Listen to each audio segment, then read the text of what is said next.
位中午好，今天是2020年的4月28号，这里是正在为您播出的西藏卫视午间新闻。首先来看区内消息。4月的高原，草长莺飞，万物复苏。拉萨市达孜区雪乡扎西岗传统手工艺合作社也开始了紧张的生产作业。群众在春日里紧张忙碌，编织幸福，信心满怀，阔步前行在小康路上。达孜的春天，在街头嫩绿的柳梢上，在院落草坪翠绿的新芽上，也在雪乡扎西岗传统手工艺合作社厂房里火热的生产情景中。这位正在悉心教授工艺的人叫希洛，也是合作社的负责人。说起合作社的故事，还要从2012年说起，而合作社的转变则从2017年县城附近的异地扶贫搬迁安置点德吉新村迎来搬迁群众开始。合作社是2012年成立的，主要是制作面具。后来我们在搬家评估后，我们新了一些。你东就对了呢，在那里面的西表，现在在那里吃不加个大米了吧？但可能在我让在有这个里啊，但老人钱呢。但在那里面呢，刚刚什么的就就是那些里啊有啊，你可能做嘞，他现在学的饮食、洗衣品当这样的哦，再叫49个地方的穷点的人。对，5斤多大，总共就是5斤多大。现在我们是将近就是1500个左右。在吸纳更多群众就业的同时，合作社也不断转变经营方式和理念，主要产品也从传统藏式面具拓展为需求量更大、工艺更易掌握的校服。合作社本身也升级成带领德吉新村搬迁群众脱贫增收的火车头。17年年底开始做校服，3个工人专门到安徽那边去学习2个月，然后我们慢慢扩大是接学校的校服订单。今年订单现在已经是100多万嘛。春光正好。复工不到1个月的合作社工人们专心致志投入到生产之中，厂房虽小，却正承载着一幅小康路上人人争先的大画卷。穷帽子已成历史，不负韶华就在当下。想一想将来，大家心中是憧憬，更是一份执着。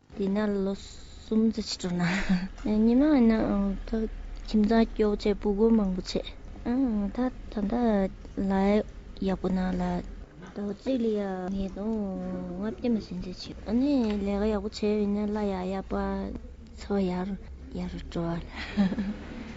他我说这里呢，到了几个号子清楚了，我这点里对不对？忙起就那边这个的，土路怎么样的，不在的，脚在的，现在个养到也自己用啊，实在呢，什么现在有了。几年发展下来，合作社的贫困群众鼓了腰包，摘掉了贫困帽。希洛手下也逐渐兵强马壮起来，在与群众双赢之中，希洛对扶贫2字的理解更深入了几分。扶贫不光是给他现金这类的，把我们这边贫困户带动起来，给他们一个技能，他们用自己的双手来致富嘛。人勤春来早，在党和政府的无私关怀和帮助下，在全面建成小康社会的进程中，希洛和合作社成员们将一直步伐铿锵，前行在路上。现在是春天。万物复苏，我和员工们也要努力的奋斗。一年之计在于春，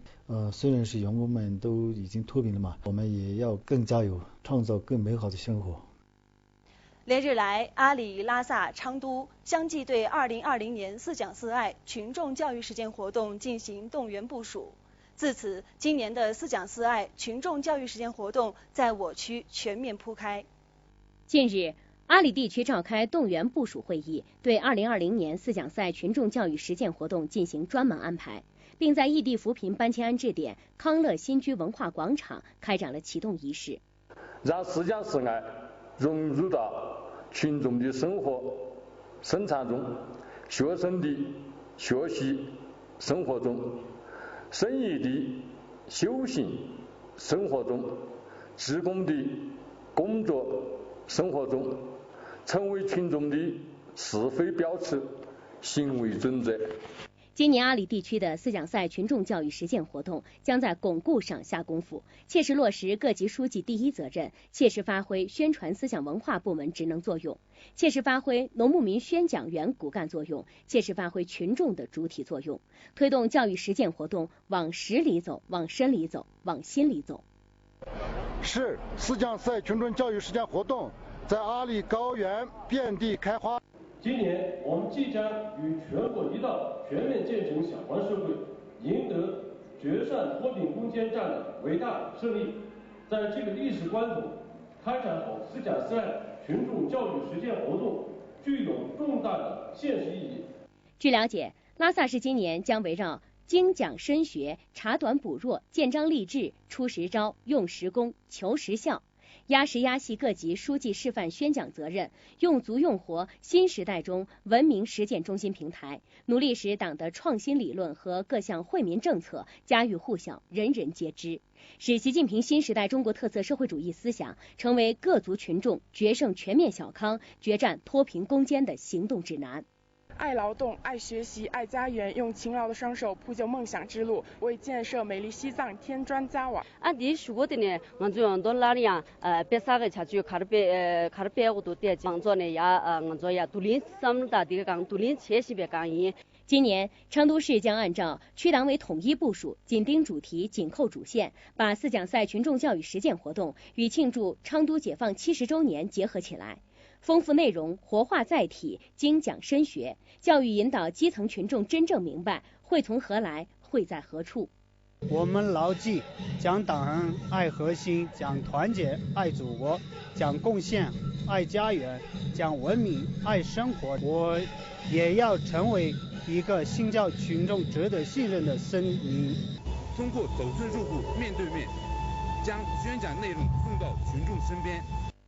近日，自治区政府新闻办召开了西藏防震减灾工作发展情况新闻发布会，一起来了解相关情况。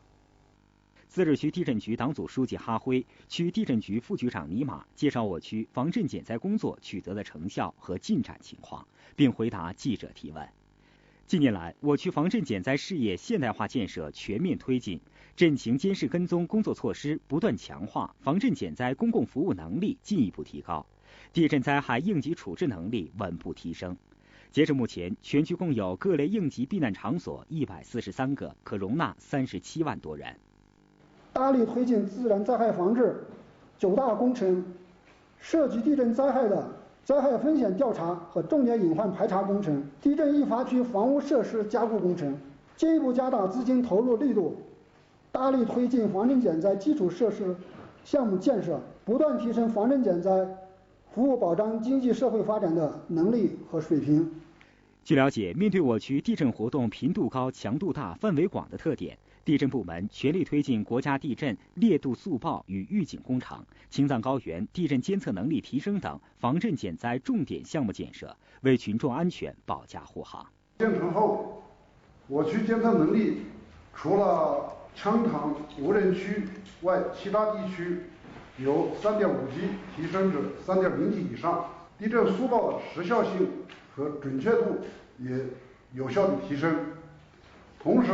大大的减少我区地震监测薄弱区，为国内外地学界研究青藏高原地学提供重要的科技支撑，也将更好的服务于西藏的经济社会发展。来看一组区内简讯。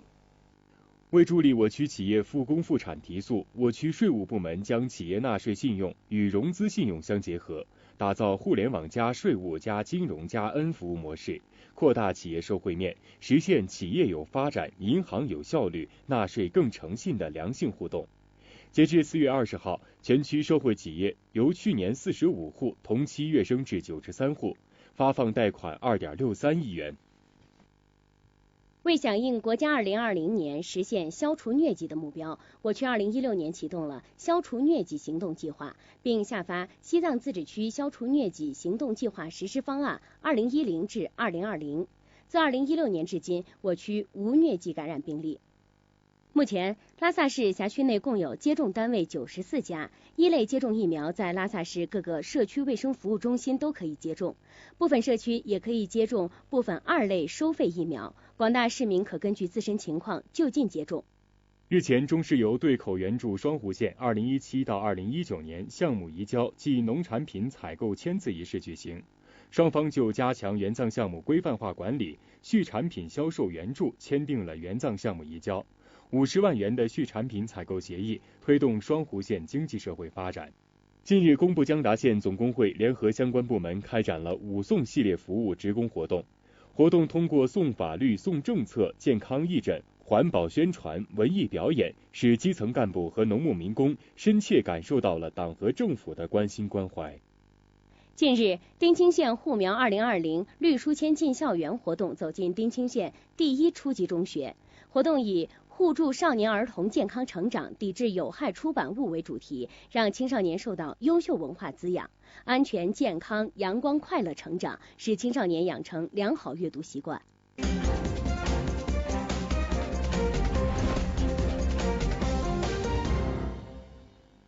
来看国内消息，记者昨天在湖北省例行新闻发布会上了解到，今年武汉高校毕业生将达到31.7万人，较去年增长9.3%，创历史新高。武汉目前筹集各类企业岗位25万个，专门招聘高校毕业生。鼓励企业吸纳就业，引导毕业生到基层就业，扩大招聘规模等方面，武汉提出一系列具体措施，比如武汉筹集各类企业岗位25万个，专门招聘高校毕业生，对吸纳高校毕业生就业的中小微企业和社会组织，按每人1000元的标准给予一次性就业补贴。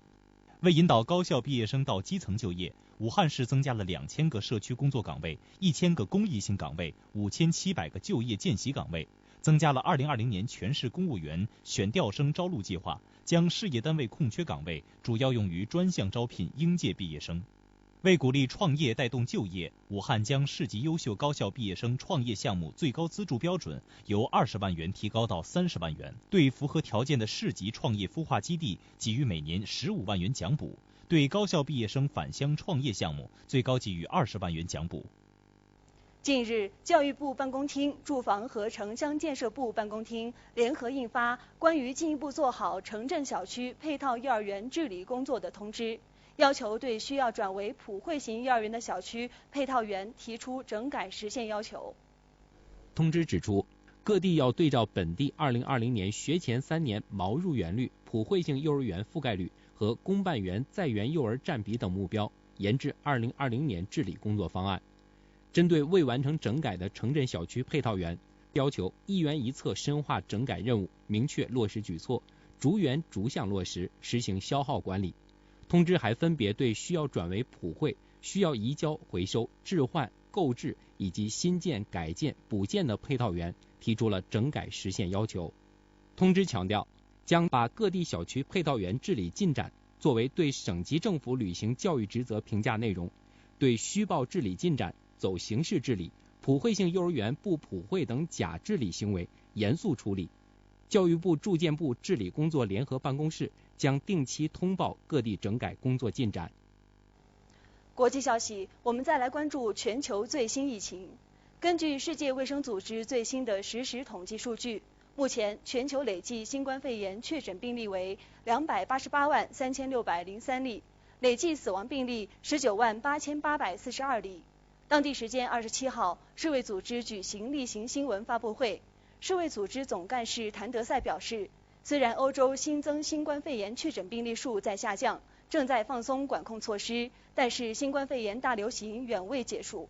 谭德赛表示，过去1周已向非洲40多个国家送去了防疫物资，在全球范围内已向105个国家和地区运送了数百万件个人防护装备，并向超过127个国家和地区运送了实验室用品。谭德赛感谢中国捐款支持世卫组织战略储备及响应计划，并指出世卫组织还将继续向各国提供基于科学依据的建议，呼吁各国采取全面应对措施。谭德赛还表示，最终还是要靠疫苗来控制新冠病毒。世卫组织正在加速开展研发工作，并呼吁在抗击新冠肺炎疫情的同时，也要关注其他卫生服务，避免其他疾病疫情爆发。以上就是今天午间新闻的全部内容。更多精彩内容，您还可以关注毛毛 TV 西藏卫视加微信公众号。感谢您15分钟的陪伴，请您继续锁定西藏卫视，关注其他精彩节目。明天同一时间我们再会。